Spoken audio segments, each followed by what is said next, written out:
Let me first of all state who's up here with me. I have Chief Deputy Superintendent John Thomas, who is here with me. And every bi-weekly we try to give an update as to what it is that we are seeing here in New Orleans with regards to crime trends. What have we done about them, and what are we planning to do moving forward? With that being said, before I get into the latest numbers, I would really like to talk about something that has been very concerning to me, and what I've seen over the last few weeks.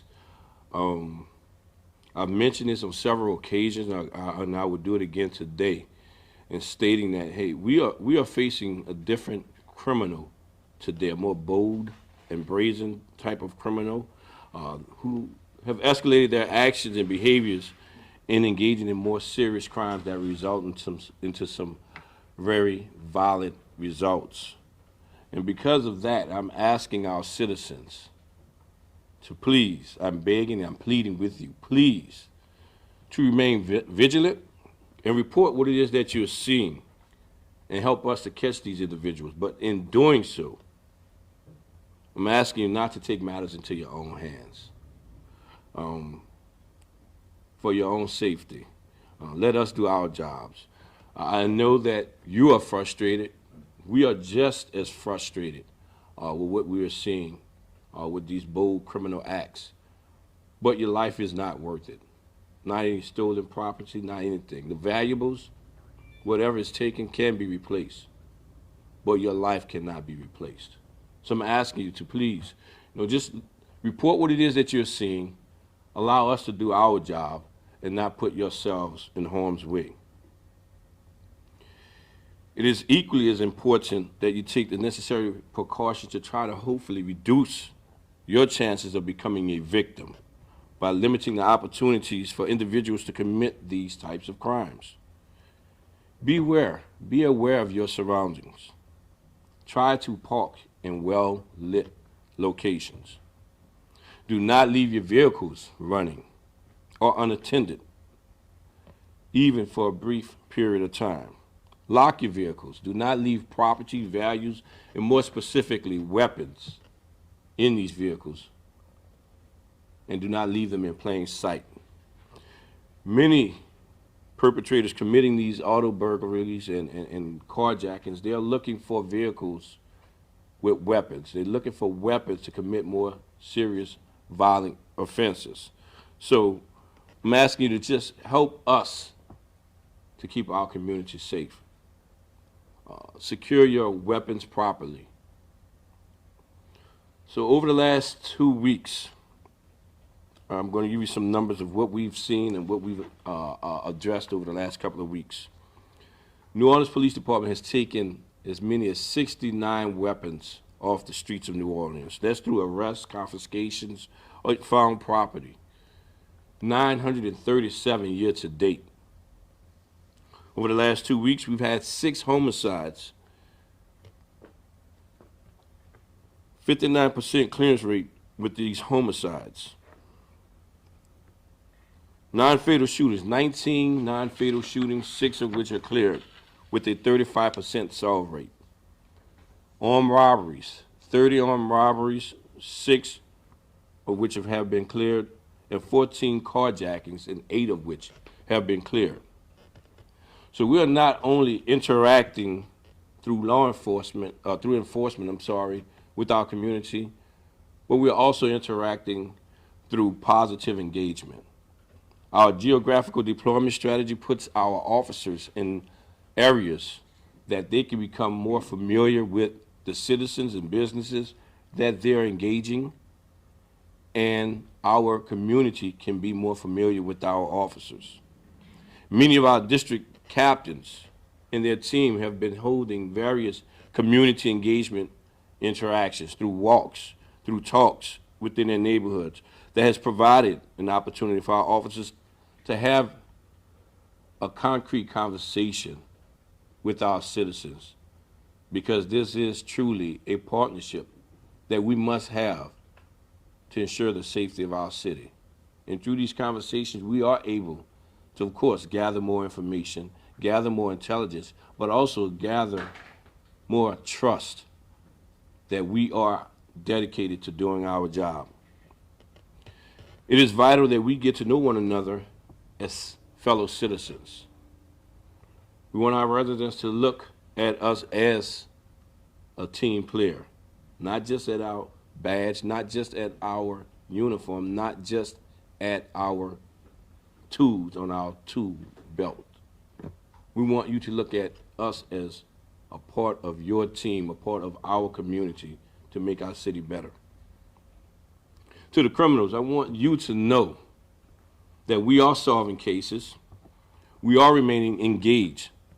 So if you do in fact commit a crime, just know that we will do everything within our power to identify you, locate you, and hold you accountable. I've been having numerous community meetings over the last few weeks personally with business leaders, faith-based leaders, and our citizens, reassuring them that the New Orleans Police Department and our entire criminal justice system is working collectively to make our city safe. So again, these are the numbers for the last 2 weeks. The main point I want to drive today is that we have to do this together. The community and the criminal justice system together. With that, Gary, I'll answer any questions, if there are any.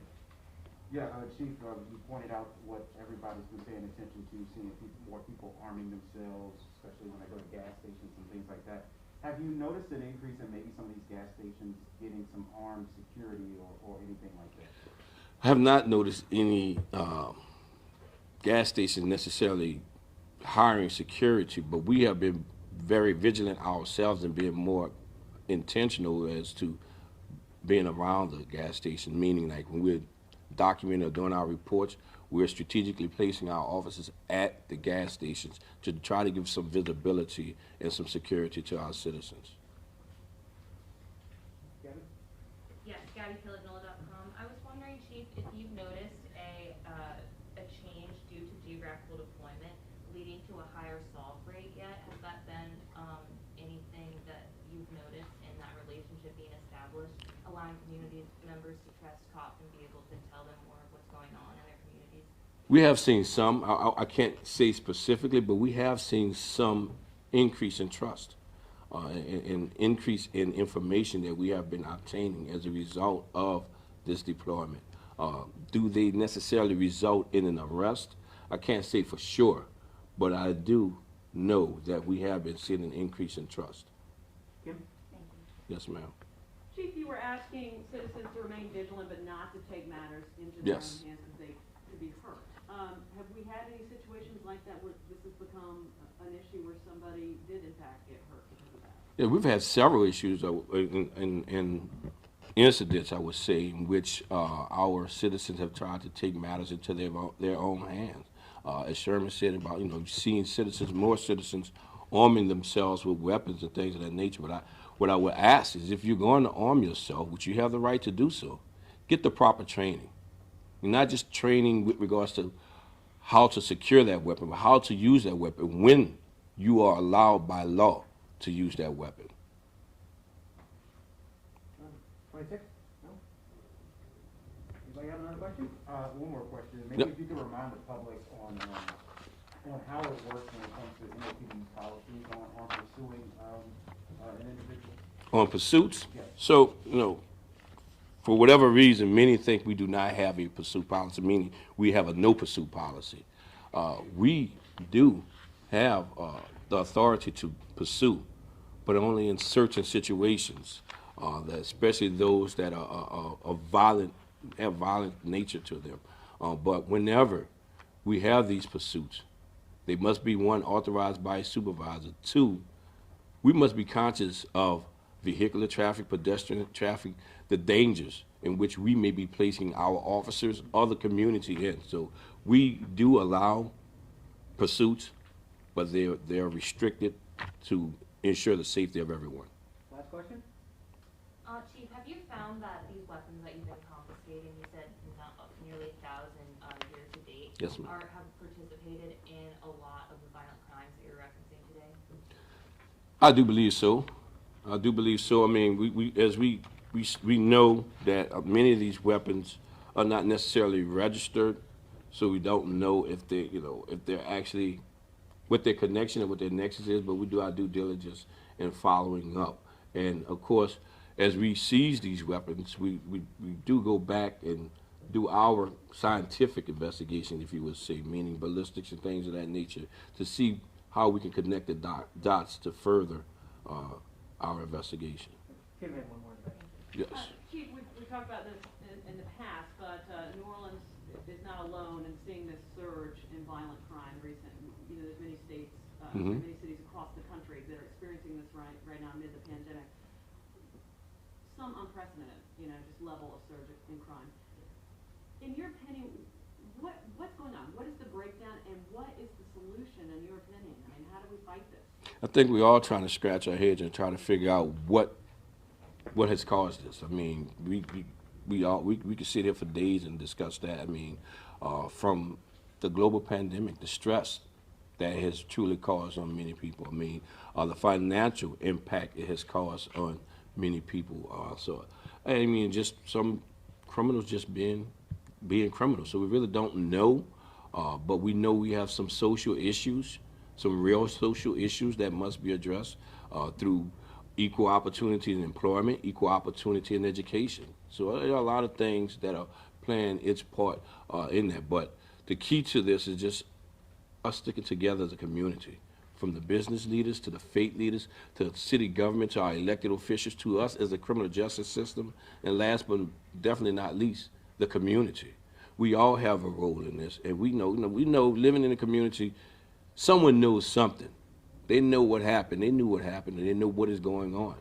We just need that information so we can continue to do our due diligence in holding those individuals accountable. But we all have our own role to play in ensuring the safety of the city. All right, Dan, thank you very much. Thank you all. Have a good weekend.